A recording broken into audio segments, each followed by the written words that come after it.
Well, we are live with the Powell special edition of the Screw Loose.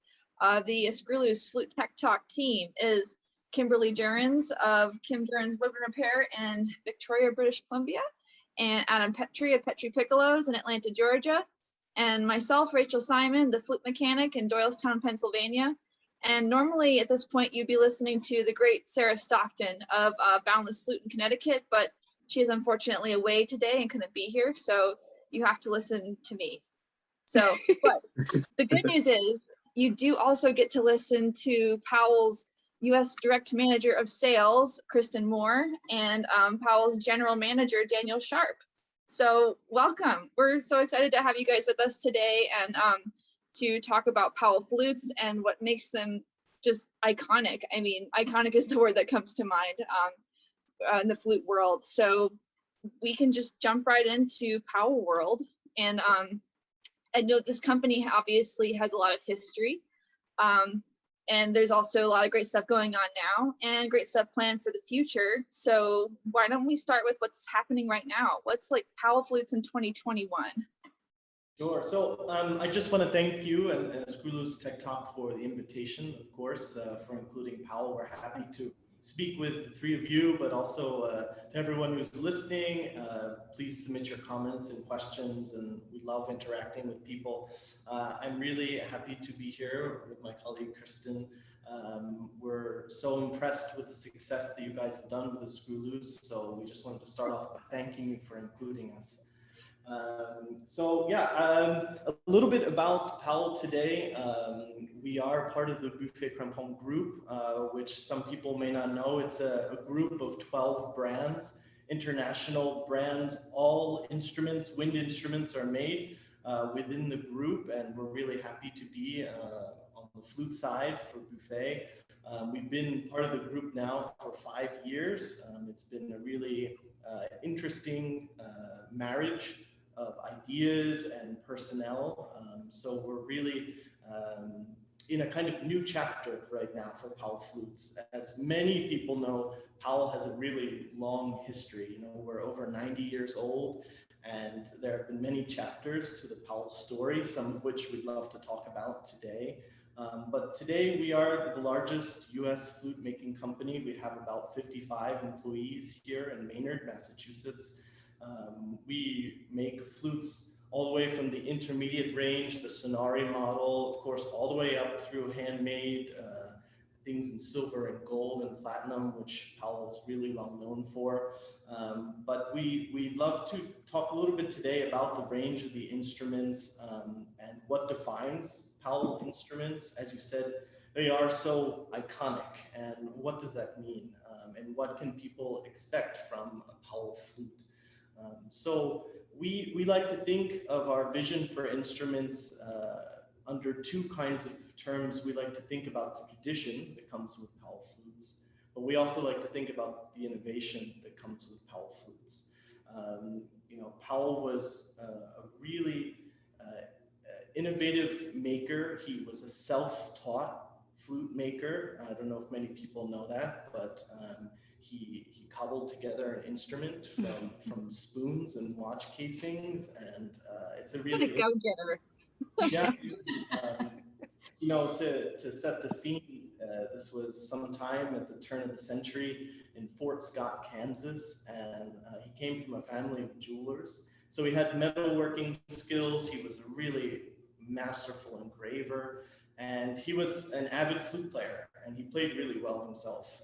And he saw a concert in Chicago with George Barrère, and at that time, all the flute players were, of course, playing French flutes, Louis Lot flutes, but more importantly, the French brought over a real tradition of metal instruments, which at that time in the flute world, you know, most flutes being made in the US were actually made out of wood. So when Verne heard this metal flute and the colors that it could do, it really kind of changed things for him. And quite impressively, he went home and gathered up spoons and watch casings and coins and things like that and melted them down. And he made an instrument that we affectionately call today the spoon flute.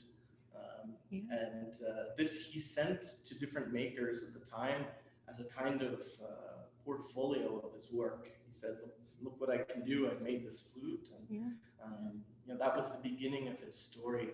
But his influence on the instruments and the innovations that he did, his concept of sound, which was developed through his connection with important flute players in America, is something that we really we still think a lot about and talk a lot about, and it's something that you can still hear in our instruments today. So this is something that, sorry, go ahead. Do we have a picture of the spoon flute to share? We do for later, I think. Is that correct? Okay, good. I just want to make sure that we can. We can show it now. Yeah. We can show it now? Okay, here, give me 1 second. I will load the, hang on 1 second, we'll do this.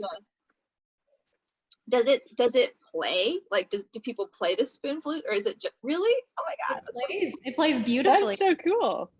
It's currently owned by Vern's great granddaughter. She has it safe, and There we so go. cool. Oh my God, it's beautiful. The spoon flute.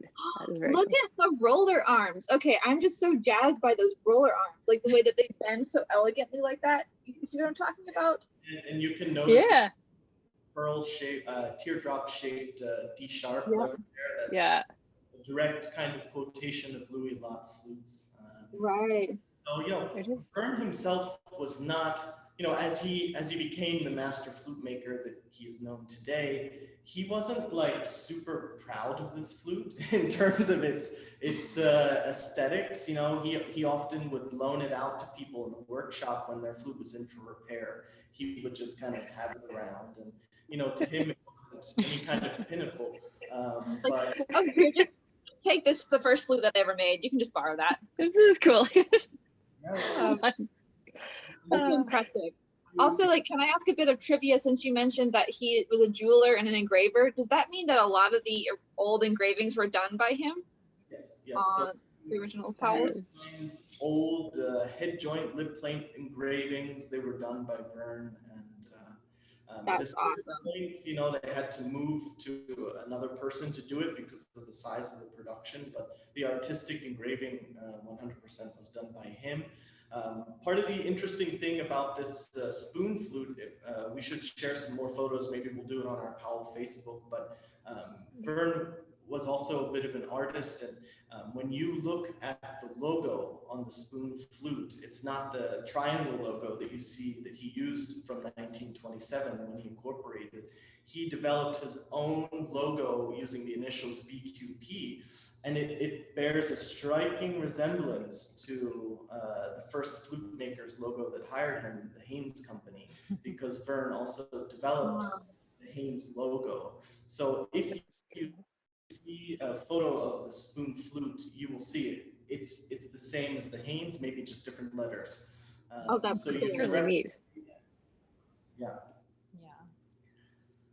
So that's the beginning. So how has Powell changed over the years? Well, it's how have flute players changed over the years? So, we, as I mentioned, we think a lot about the tradition side of our instruments as well as innovation, but we have something quite unique about the instruments and their sound that is really well known. And so that it's important to kind of understand where that sound came from and how it was developed. But it's something that we have incorporated into all of our products, and a lot of it has to do with the head joint. Parts of it have to do with the scale. Parts of it have to do with finishing. But we have somehow incorporated the DNA of the Powell sound in all the models, from Sonari all the way up to the handmade custom. I think it's something that we're really known for. People think of Powell flutes, and oftentimes that leads to the Powell sound. And we've talked about what is it about the Powell sound? There's the special complexity to it. There's a color range that at the time when Vern was first starting to make flutes was kind of a unique feature. You had, this characteristically dark sound coming out of the German orchestras, a more pure sound coming from France. And the American School, with the help of William Kincaid from the Philadelphia Orchestra, really helped to shape the sound that that we're known for with Powell.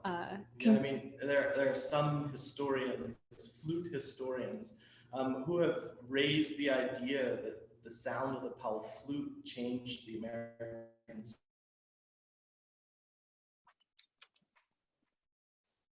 Because it was a kind of flute readily available that influenced the other winds inside the symphony orchestra, influenced the size of symphony orchestras. And we really see that connection from William Kincaid in the Philadelphia Orchestra, others in Boston and New York. Their conductors, especially people we think about Leopold Stokowski, were really changing the sound of the orchestra and the color of the orchestra at that time in the 30s and 40s in the US.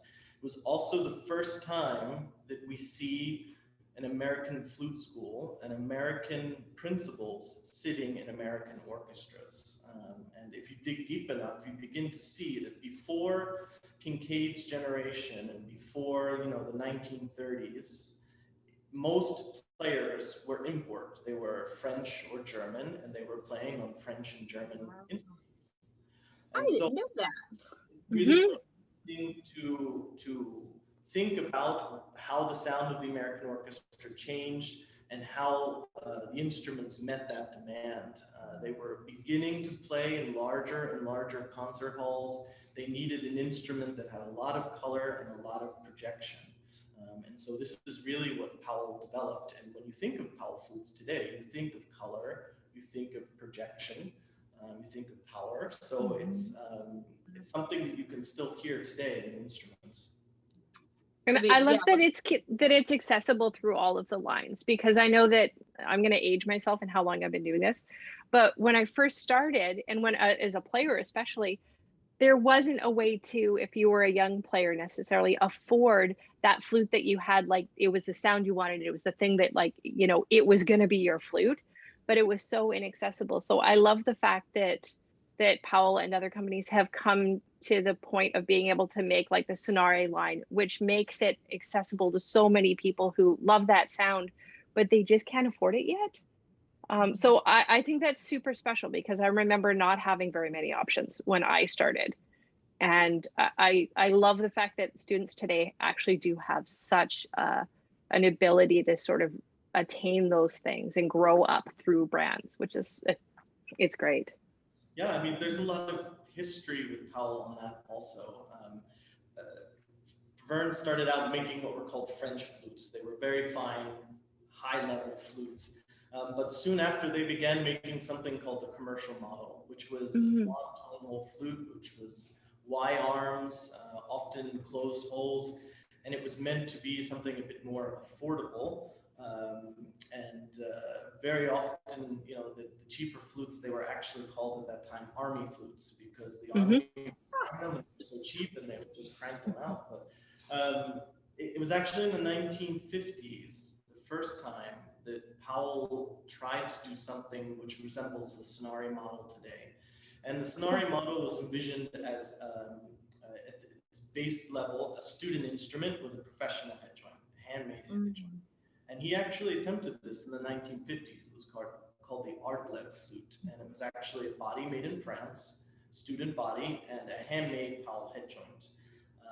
And so I don't think it really took off at that time in the 1950s, but it's definitely something when we started Sonare in 2003, around this time, that's where the idea came from, that you could have a really beautiful handmade head joint with a Powell quality and sound, and body which was less expensive and more affordable.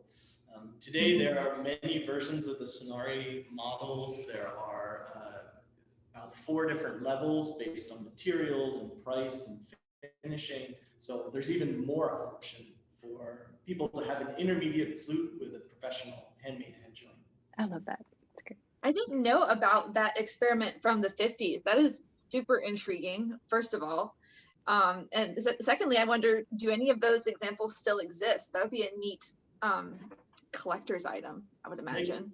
Excuse me, you see the head joints around, because I I've seen them engraved, Arglev, but the bodies, they were nickel silver, silver plated, and as you guys know, things from 70 years ago that were silver plated, nickel plated, they don't hold up so well over time. Right. Sure, people can be Googling it. And Yeah. find it on See, they would have taken off so much better if we had the internet in that way. Never mind.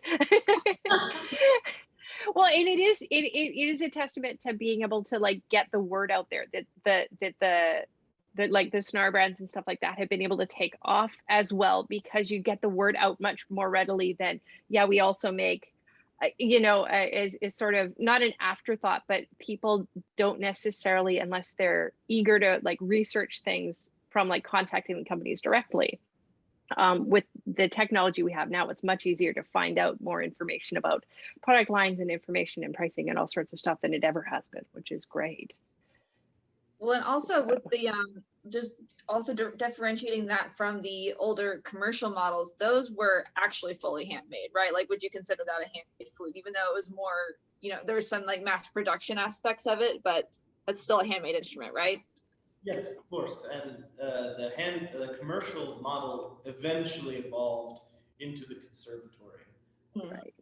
I love the conservatory. Yeah, I love that. They're great. Yeah, the conservatories are great. So, we make the custom models, which are usually soldered tone hole flutes. And then below that, we have the conservatory line. You can have it in sterling silver and medium heavy wall, and we also make a famous Armite 9-carat conservatory. We're big Armite fans. My favorite flavor.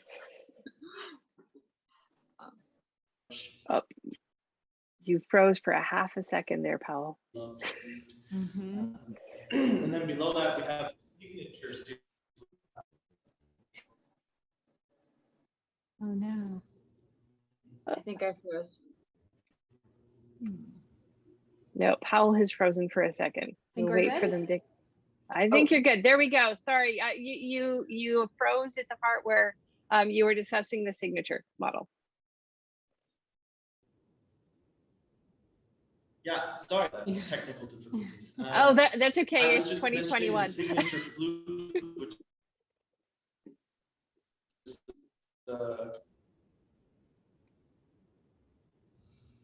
Kristyn, do you want to explain a little bit the story behind the signature flute? Yeah, it's a really fun one, and we've kind of talked about it in our monthly newsletter. So if you're reading our newsletter, this will be familiar to you, and if not, you should sign up.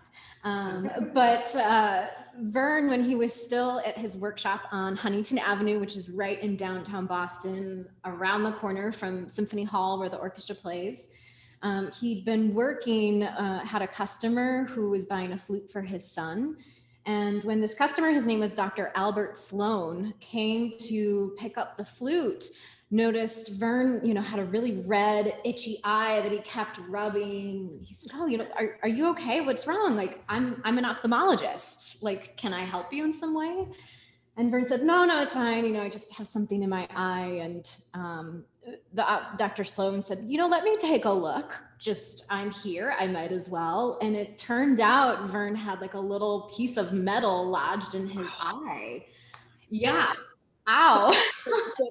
Maker story. Yeah. Oh, it's brutal. So Dr. Sloan was able to, on the spot, take it out for him, and basically, it saved Vern's eyesight. We firmly believe, because, Vern was a very stoic man, and Yeah, I will say it might be a little unsightly, but they did use at the time anesthetic before they reached into his eye with tweezers. And apparently at that time in the 1950s, local anesthetic was cocaine.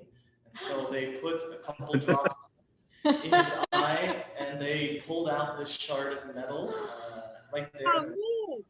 And as a thank you, Vern Powell made this doctor a flute and engraved his signature on the barrel. And it was always known as the signature flute.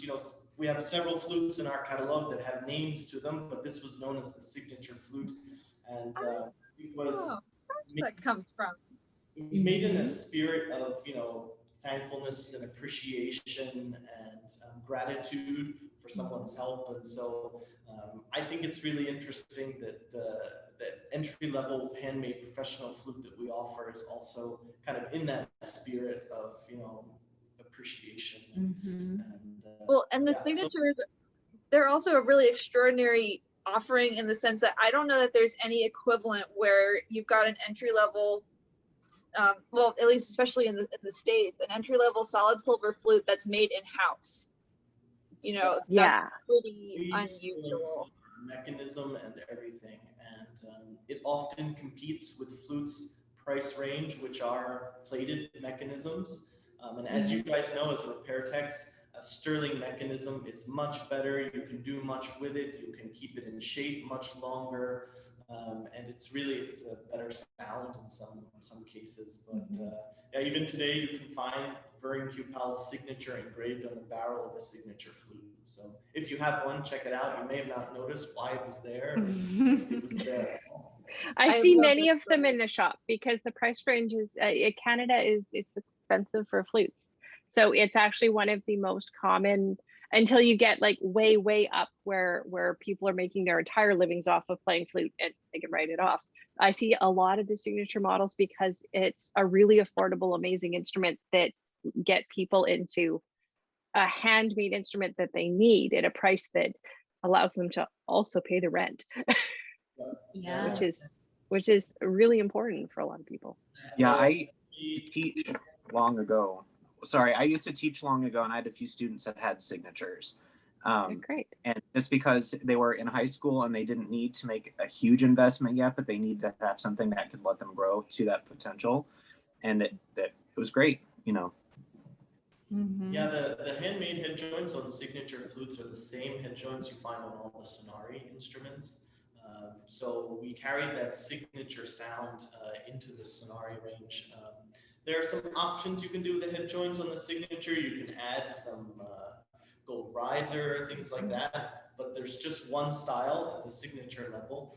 On the conservatory and custom side, we have 4 different styles of head joints. They're quite well known. We have Philharmonic, we have Soloist, the Lumina, and the Venti.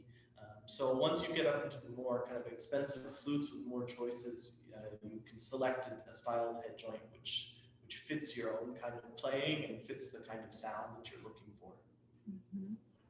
That's awesome. You actually did a spotlight on the head joints. Was it a month ago? Was it 2 months ago? It was a while ago, but time is all different in COVID. So people who want to see that can actually run back to the Powell Facebook page, and it was on the Facebook page, which was great. Fun webcast with Norley Garcia, one of our Powell artists. She's professor of flute down at University of Central Florida, and one of our head joint makers, Lindsay McCord, and Norley played through all the examples. We got the flute maker's perspective. So that was a previous webcast, I think from January. And then actually tonight we're doing another abbreviated head joint focused discussion with another Powell artist, Suzanne Gilchrist. It's kind of fun. I was just working with Suzanne and she just bought a new head joint. So I thought, I think it might be fun to kind of go over that process. What is it like, trialing what should you listen for and feel for, and what do the different styles, how does it reflect in your playing and in the sound that you can achieve? Yeah, and it's super helpful, especially, previously when we were all really, really locked down with COVID, but even for players who just don't know how to even tell what the sound is, because it's harder to tell sometimes, especially if you're a younger player, a newer player, to be able to test head joints yourself and know what you're listening for. So those are really great because people can actually listen and sort of go, I really like that sound. And of course, everyone's sound is going to be different, but it was a really good opportunity to help direct newer players to sort of see the differences and kind of learn a little bit of the lingo we use to talk about head joints, which was, so anyways, that was super helpful. Yeah, I think the lingo is a big part of it. I think our big buzzword is resistance, and how much do you want it to be quick response and very easy, zippy playing, or do you like having something to push against and work a little bit harder? which kind of keeps you a little more honest in a way too. So it's all very personal preference. But yeah, that lingo is a big part of it. Will the professional head joints fit onto the Sonare line for like players who there's just no way that they can upgrade their body, but they actually do need to upgrade the head joint just to be able to get by, and you know, life is what it is. Are they compatible, provided they're the same, obviously the diameter, but are they otherwise like acoustically and everything compatible if somebody was shopping and found one and they fell in love with it, but they play a Sonare? They are, yeah. Yeah, it's exactly the same taper. It's excellent. The design, same size. You know, even the difference between our Sonare flutes and our handmade flutes is the same scale. So, you know, all of those things should be matching and interchangeable. We even on our wooden flutes have a metal tenon to it so that you can interchange wood and metal head joints on our flutes. So fantastic. It's definitely something you can mix and match. It's also great for people looking for like a backup instrument, and they don't need like another really expensive handmade Powell to go out into the possibly rain with, or like, you know, those settings where you just don't want to take your $20,000 baby out into the dust. So they could actually keep their head joint or a similar head joint and have like a Sonare body on it, and it wouldn't feel alien to them. Yeah, exactly. Whether it's the same exact head joint or maybe just the same cut but in silver. That interchangeability is really nice. Yeah, fantastic. That's good to know. Wonderful. Yeah, and like I wanted a full 14K arm my flute, but I couldn't get the whole thing, so I just bought this part of it, and I'm so glad that I did. That's the important part. I got this in 2001. I think I was like 15, and I was so thrilled that it looks like it's gold. You can see the gold on the inside, and I'm pretty sure that I was that kid that was showing everybody, like, look, see, it's gold on the inside. I'm sorry for whoever had to put up with me, but I love this head joint, and one day I'll get the whole flute. Which style did you choose? What'd you say? Which style did you choose? I'm pretty sure it's the Philharmonic. It was a long time ago, but that's the word ringing in my head, so that's probably what I picked. But I just know that I like it, and it was also one of those head joints in my trial group where at first it wasn't necessarily what we thought was going to be the one, and we were just in my teacher's studio, and then we went to a concert hall, and everyone's like, that one, and I had everybody just being like, okay, yes, that's the one you should buy. So I'm never selling it. It lives with me forever. They are our children. They must live here now for Well, yeah, I don't get attached to all my flute stuff, but that head joint is definitely a keeper. So if you want to send us a photo or something, we can probably tell you what style it is. But if you look, the Philharmonic usually has a lip plate on the chin side, which is really flat and it's very broad. And the soloist, or sometimes it's called the Boston style, the lip plate on the chin side is more concave. It's a bit more rounded. The lip plate is a little bit smaller. Yeah, this is really like straight and kind of aligned with the tube edge there. So it's probably by the Philharmonic. It's wonderful. The Philharmonic is the most resistant that we make. It has the tallest wall. It's got the largest lip plate. There's a lot of broadness to the sound and a lot of color to the sound. Yes, that sounds like my head joint. Get used to that resistance, and that resistance, it pays off in a big space. You know, it's not, and that's why at first it wasn't the winner. You know, and then because in the small space where we had like sound deadening panels and stuff, I think the more free blowing, like, you know, Zoom head joints would prevail. But then this had more, you know, what I was going for like nuance and performance. So yeah, the soloist style is really colorful. It can be a bit more direct.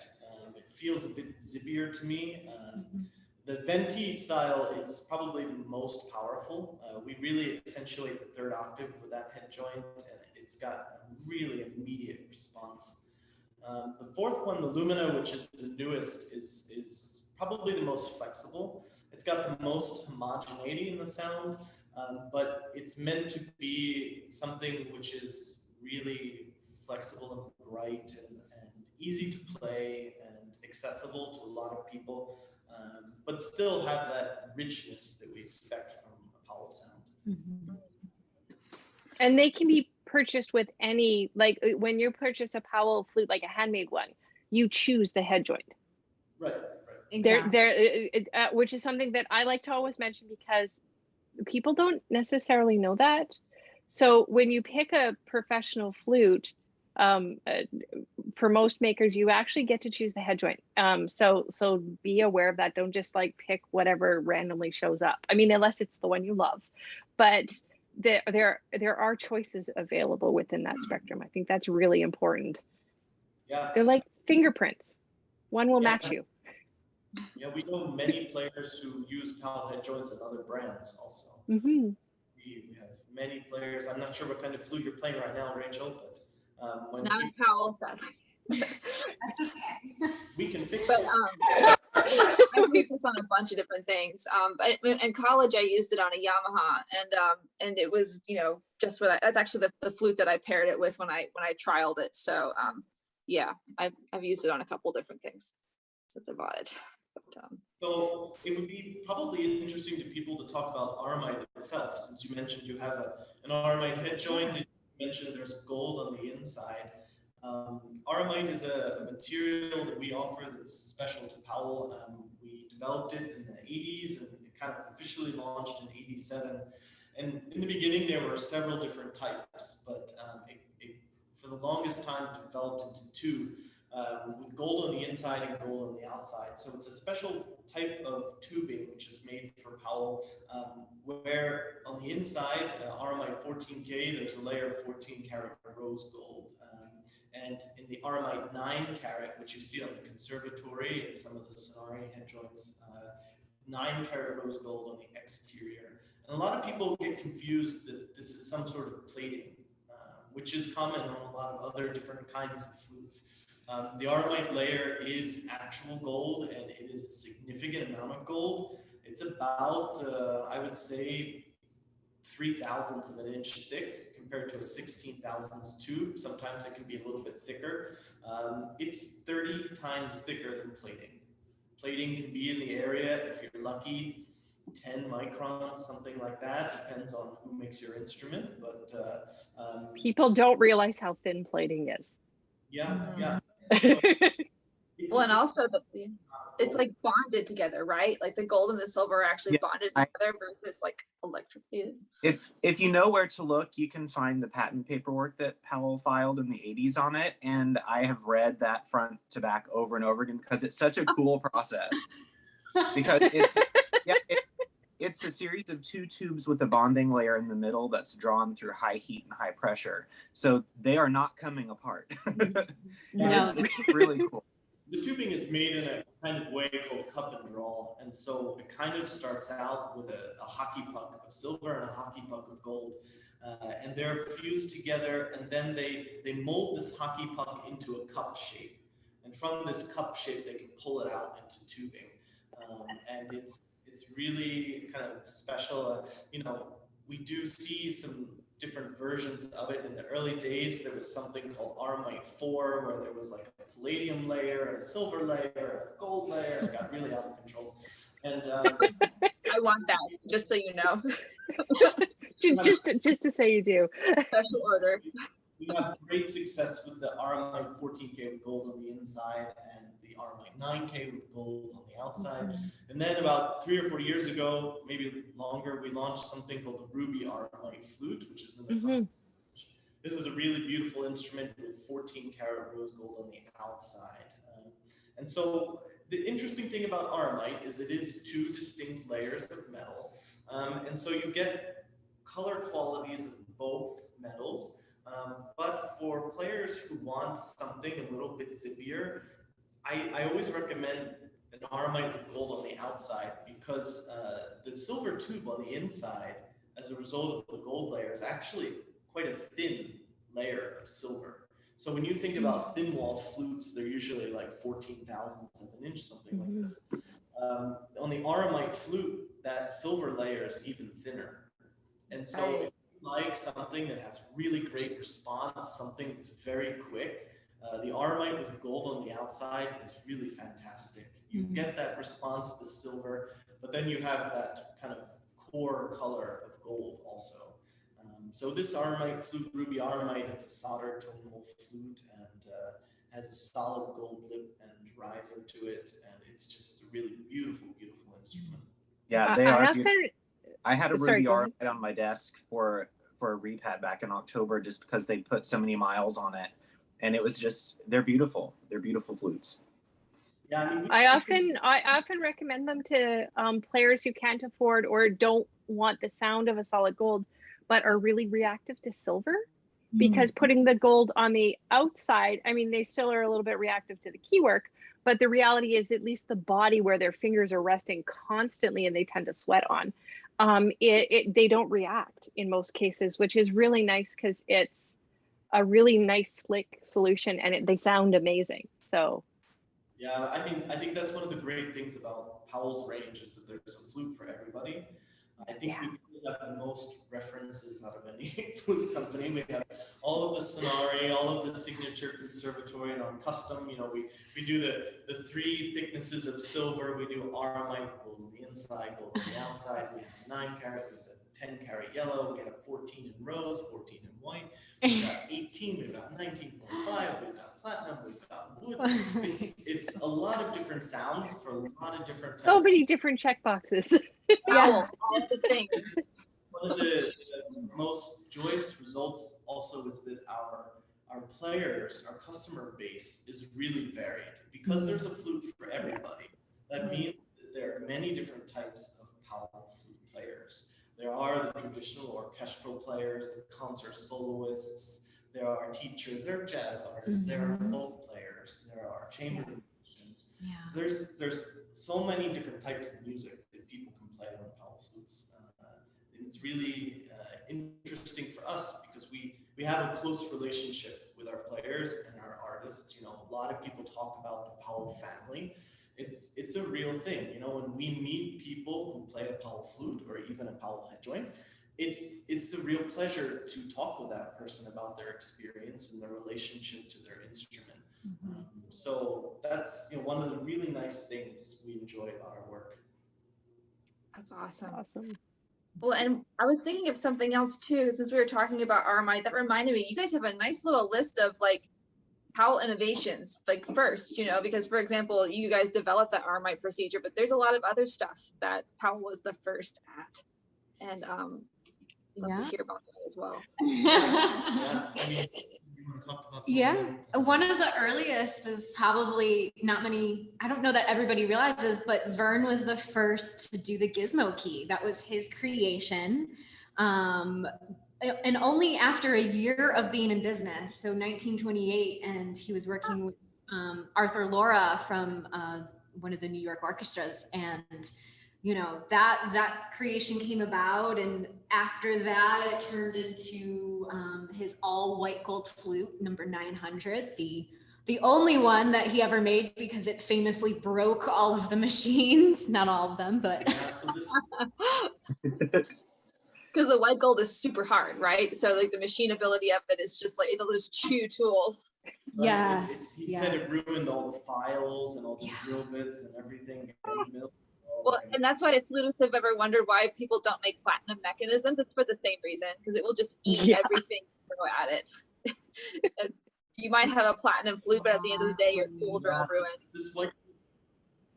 This white gold flute has an interesting story also. I mean, it's number 900, made in 1950, and it was owned and played for a long time by Fritz Baker, who used to call himself the West Coast Baker. He played in San Diego for many years, the San Diego Symphony. And afterwards, it passed on to a private owner, and I think it's in use right now by Christina Smith in Atlanta. She's playing this flute, but it was the flute that premiered Martin New Sonata. So the Martin New Sonata was written in Massachusetts while Martin New was in the USA. He was actually on Cape Cod, and Georges Laurent was going to give the premiere, but for some reason decided not to. And he asked his student, who was then Lois Schaefer, who was famously the piccolo player in the Boston Symphony. And because they were connected with Vern Powell, he loaned her number 900 for the premiere of the Martin Sonata. I think it took place in New York City at the Carl Fisher Hall, which I'm not sure if that exists any longer, but this flute has kind of an interesting history to it. We have other flutes in the catalog, you know, like the World's Fair flute, the famous Kincaid flute, which as Vern engraved, we were talking about his engraving. He engraved the Perisphere of the World's Fair for 1939. It's number 365, and of course many people know about the story of this flute being the most expensive flute ever auctioned at Christie's for $187,000.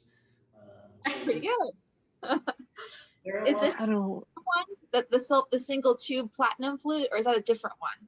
Yeah, before he made this one, he experimented with 3, which we know where one is. Christina Smith is also playing. Christina Smith, yeah. That one. Okay. Yeah. That's the one I associated with her, actually. Yeah. I saw a newspaper article, and actually my grandma sent me a clipping of the newspaper article, and she said, I thought you might find this interesting, and I said, actually, yes, that is very interesting.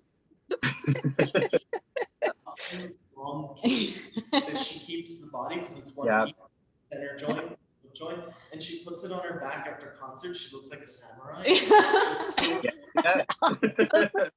so this is one of 3 flutes that Vern was experimenting with platinum before he made the entry for the World's Fair, because it was in a competition for metallurgy. That's why he made the flute. He was sponsored to make the flute by the metal company, which was producing tubes for flute making at that time. They entered this flute as kind of an example of the latest technology and achievements by metalworking. But he must have practiced on these 3 flutes that were made before. I think the Christina's is 2 or 3. And the first one was made for this eccentric amateur flute player who lived partly in Milwaukee and a little bit in Minnesota. He was kind of from the upper Midwest. And this guy, he owned a lot of different automobile shops in the 30s and 40s, so he was making a lot of money selling automobiles at that time, but he was an amateur flute player, and he commissioned a lot of strange instruments. Like he commissioned E-flat flutes, because at that time it was popular to play in community bands, and they were doubling the E-flat clarinet part on flutes. He commissioned some alto flutes and other things, and he was the one who owned this first platinum flute. I want to say the number was something like 301. I'm not sure. Wait a minute. So there cool. Are E-flat flutes?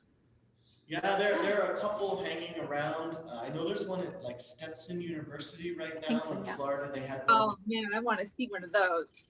But Vern also made an E-flat flute out of a piece of cane, bamboo cane, for a friend of his in Boston, a doctor. And what he did in the cane, it's like a piece of bamboo cane with sterling silver keys. He engraved like some sort of a monkey on the side of it. It's the weirdest flute I have ever seen. But it's an E-flat flute, little baby flute. Yeah. That's So adorable. he made a cane flute and a spoon flute. Everything from canes to spoons to platinum, Powell could do. That's awesome. I'd like to place an order for a cane spoon flute. I love that spirit. That's so cool. That is so cool. That's wonderful. It's always fun to hear that the stories behind companies. I think a lot of us, we know bits and pieces, but it's always neat to learn a little bit more neat trivia of how companies get to different places and stuff. I mean, a lot of us, I'm sure other flute companies are like this also, but we are really inspired by the people who play our flutes, and they often come to us with special requests, and they are often the ones pushing the envelope in terms of flute making. And that's how our wooden flute got started in the late 90s. We had players coming to us, people like Jacques Zoon and Felix Renkley in Basel. They were looking for a wooden flute that they could play as a concert artist and have it play in tune and have it sound well and not break down and all these things. So something like that. When you look at later, a couple years ago, we started the 18K alloy, which is an all 18K flute. It's very difficult to make. This was again a request by some customers. We tried in the late 90s to do it, and at that time it wasn't cost effective. And I don't want to get too nerdy here, but 18K. Are you kidding me? Please get nerdy. It's got a property to it where the more you heat it up, it actually gets harder and harder and more brittle. Oh, goody. That's not true of most gold alloys. So what we would do is, in trying to make keys, you guys know you have to bend, you have to shape, you have to file. Things were snapping left and right. And when we made it in the 90s, we had just as much scrap as we did the actual flute. It wasn't cost effective to make it. Wow, that's funny, but not funny. But that also makes me want to send anything like that, like right back home. Hey, I have one of your kids here, and you can fix it just in case, like, you know. So those three flutes that we did manage to make are really important flutes, and one of them is played by Philippe Bernot, the Paris Conservatoire teacher, and he has loved his flute for many, many years, and we got so many requests for making a flute like Philippe Bernot's. So we decided to revisit the 18K issue, and today the technology is different. You know, that was 20, 25 years ago.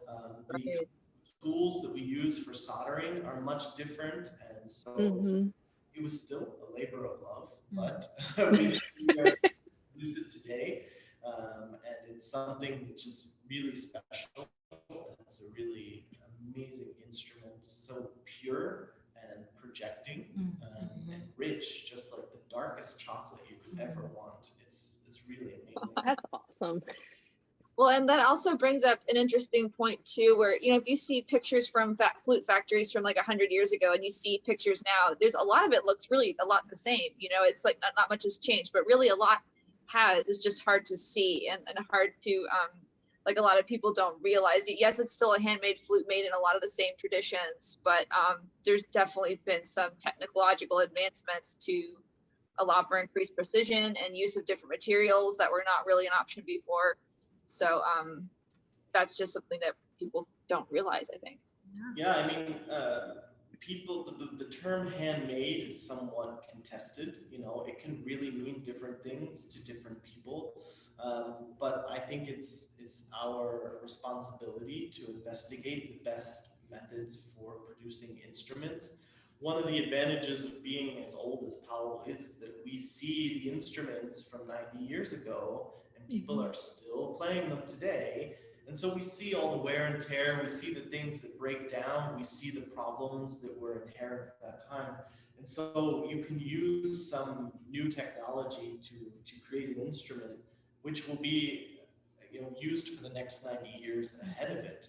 And so you make different choices. You know, there are definitely machines at Powell Flute. There are machines producing things, but the assembly and the creation of the instrument is still done by hand. Yeah. Right. Yeah. And just because there's a machine involved doesn't mean that it's easier or cheaper or less good. Like, it's actually more of all of those things. It's, you know, better and still like requires a lot of effort and design and engineering. So it's not like a shortcut by any means. It's just a technological improvement. Right. And some of it has to do with just production numbers. You know, we are a big company, and you have to do some processes over and over and over again. And if you are a smaller company making fewer flutes, sometimes you can do things in a different way. But as you guys know, as a repair tech, when you're padding things to a 0.5 of an inch or 1,000th of an inch, the tolerances are incredible. And so to have that precision machining is really important also for the work that you guys do as repair techs, or the work that our finishers do when they're setting up flutes. Yeah. Did we want to take a second to jump? I know you have a little mini slideshow. Did you want to take a couple seconds to just go through the slideshow? Speaking of factories and setups and stuff, would that be a good time to do that for everybody? I know you put it all together, and I want to make sure that people can actually take a peek at it. Yeah, I was thinking that'd be a good segue. Perfect timing. Okay, Our workshop, maybe. Absolutely. So I think that our first slide, so that's our little complex that we're in. Oops, sorry. That's okay. Maynard, Massachusetts. about a half hour, 40 minutes outside of Boston, maybe more with that Boston traffic that we all love. So as of November 2020, we're in kind of that middle building there on the first floor. But previously, for the 20 years before that, we were in the far left building, floors 3 and 4. So it was nice in November to be able to move into a bigger space, all be on one floor together without having to carry instruments up and down the stairs and worry about elevators and all of that. So that's our wonderful little complex on Mill Pond. Yeah, so this is a historic building. They made linens here in this building, and they made textiles for Civil War uniforms. And Wow. people of a certain generation remember digital equipment. The DEC company that made computers was here for a long time. So it's really nice to be in this space in Massachusetts here. So we moved in November, as Kristyn said, and we moved because it was a larger space. We really, frankly, kind of outgrew the space we had before. We were literally running out of benches. We couldn't even invite people in for repair sessions because there was no bench to have a visitor there. So one of the other things that we picked up in this new move is a beautiful new showroom for flute testing. And that's where we are right now, physically, Kristyn and I, but you see an image here. We have covered the walls here mostly in photos of our artists, which they've very generously given to us. But this was an homage also to the original Powell factory, which was covered from ceiling to floor in portraits and headshots of Powell artists. And this was something that Vern started, you know, when people would come and visit or when they received a new flute, they would always send a thank you headshot with some sort of signature. And we have many of those around the workshop from 30s, 40s, 50s, and 60s. So that's sweet. Not many people can boast that. That's awesome. All right. So here you can see a little bit of the machining side of things. We do various different types of machining. There are both milling and lathing. They are two different operations. Adam probably knows this quite well, being a maker himself. But milling is a process where material is still and a tool is spinning or cutting.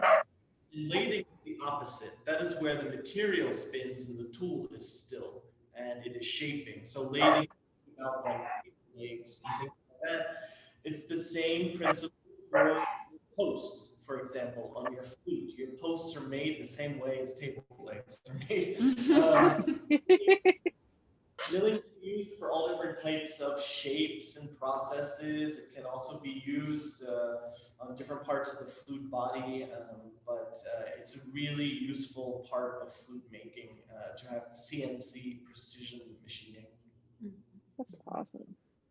Post the table legs of the flute. I love They sort of look like it though too. Yeah. Here you have a view into the body shop. At Powell we maintain the same departments that Vern started. We have body department first, which is everything on your flute. If you took off the keys, it's just tubing, tone holes, ribs, posts, barrel, everything like that. We also after that have stringing, which is the term for key making. It's a term that Vern came up himself with. Being a jeweler, you string things along on a necklace when you put things on. It's the same idea with keys when you put them on the steels. And so here you have a view into the stringing department for signature and conservatory. After stringing, you have finishing, which is, I would say, one of the most important departments, but it's mostly filled with flute players at this standpoint because they're doing all the testing, all the playing in. They're taking this chunk of metal and turning it into a musical instrument. So our finishers, they are responsible for some buffing, not a lot. We do have a polishing department, but they, of course, install all the pads, the shims, springs, the hand shaping of corks. They fit the mechanics. They're doing all the oiling, all the testing, adjustments, and any cosmetics that have to be done. So that's the work of the finishing department. I think, yep. So as Daniel mentioned, it is so important to have flutists, really highly trained flutists on our finishing team. And, it's not a requirement, but it does help when you can play in your own instrument throughout the process. And peer testing is a big part of that final stage to make sure that every instrument is of the highest quality before it leaves. It gets a nice play-in session in one of our rooms there, a little bit smaller, muted acoustics that we can really listen and hone in on the instrument. Yeah, but we have several testing rooms for the finishers throughout the workshop, and it's important that they're able to play the flutes themselves or play each other's flutes and really get a feeling for what's going on. Finishing is not just about putting the materials on the flute and making the pad seal. It's about kind of getting it to that singing stage where the instrument is resonating and it really feels like an entire instrument. It's not just a bunch of parts that have gone together and are in the right place. So we're very lucky to have a number of really good flute players here and quality testing, very good flute playing level. So when you come and visit, you'll often hear very good flute. Makes me feel like I need to practice a little bit. Kim, do you mind going to the next slide? I think, so you can see the picture on the right there is at the Powell Workshop with Vern. And, as Daniel was mentioning, our showroom now, we have all of our artist photos. So that is what he was mentioning, our little homage to that effect that Vern had in his office back in the original shop. So. Awesome. Do you still have some of those pictures? Like, are some of those the ones that you have? Or not anymore? We still have them, yes. Yeah, we have. Wow.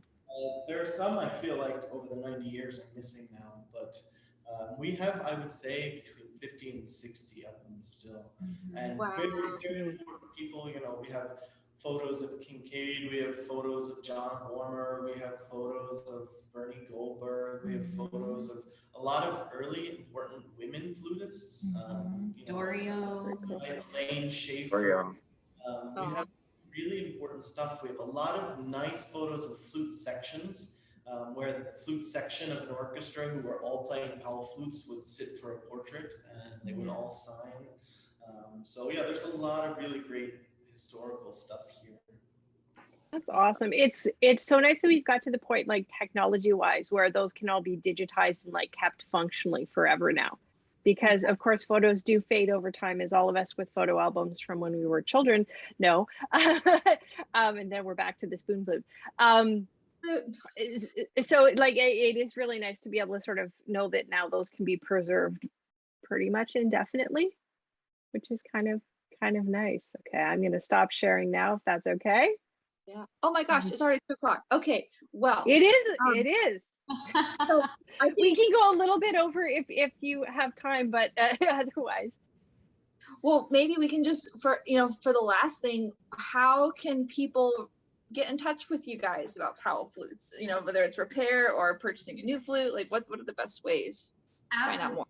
The best way to find the contact information to reach out to us directly is on our website, powellflutes.com.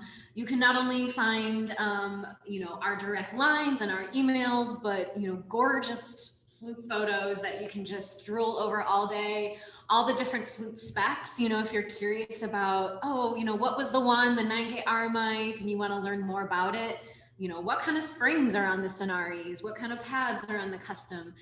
That's where you can get all of that information. And then of course, we're very active on social media. You can find us on Facebook and Instagram, and again, more sparkly flute photos and videos and webcasts, so you can continue to nerd out with us. That's fantastic. I did want to take 1 second to highlight one thing that we just didn't get a chance to, but I think it's really important because it is really quite unique to Powell, is that you are the makers of the Powell Plugos. It comes up in conversations all the time. We love you dearly. Thank you for making that so accessible to so many people.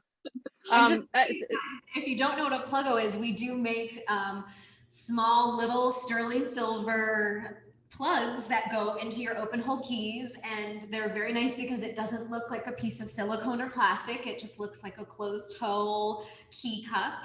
And they have a little silicone ring, so it's a nice tight seal. And yeah, acoustically, they're really nice too. And it feels good. Like it doesn't, because sometimes I'm a little off put by the silicone rubbery feel, but I like, it just feels like a plateau flute when you put them in. So I wanted to make sure we said that, because I can say personally that there are at least 10 of my own clients that are still playing specifically because those exist, because they have arthritis and stuff like that, and they wanted something that was permanent that they couldn't push through. And they wanted something that felt nice and didn't feel, a lot of people are self-conscious about putting plugs in.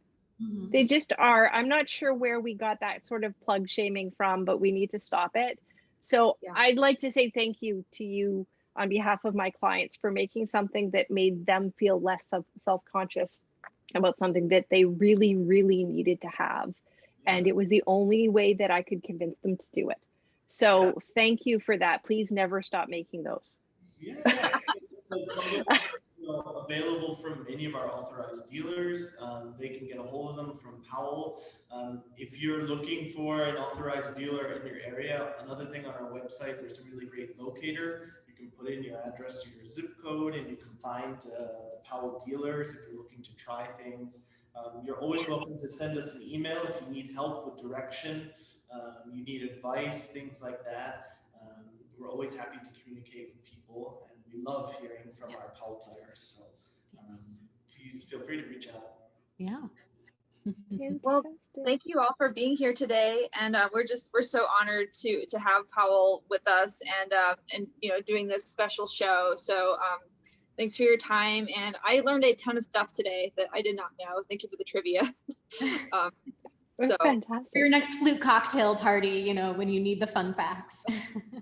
You do need fun facts for flute cocktail parties. Thank you for mentioning that. It's really Congratulations fantastic on your series, guys, and thank you so much for the invitation. And we hope in the future, if there's anything else you would like to ask Powell, or if there's another session we can do for you guys, we're always happy to come and make time and speak with you guys. So thank you. Fantastic. Thank you. And just a reminder, we do have the tech Patreon thing coming up next week, I believe, for any of our tech Patreons. So yeah, we have Flute Tech Talk has a Patreon account, and you can sign up for the Elite Repair Geek level, and then you get access to monthly flute maker features where we really deep dive on the technical aspect of these flutes. And so next week we'll be featuring Powell and specific techniques and parts information and specs for Powell flutes. So if you are a flute repair technician, definitely consider checking that out, and we'll look forward to seeing you guys next week, all our tech patrons. So thanks for tuning in, everybody. And we'll see you soon. See you soon. Good afternoon. Bye.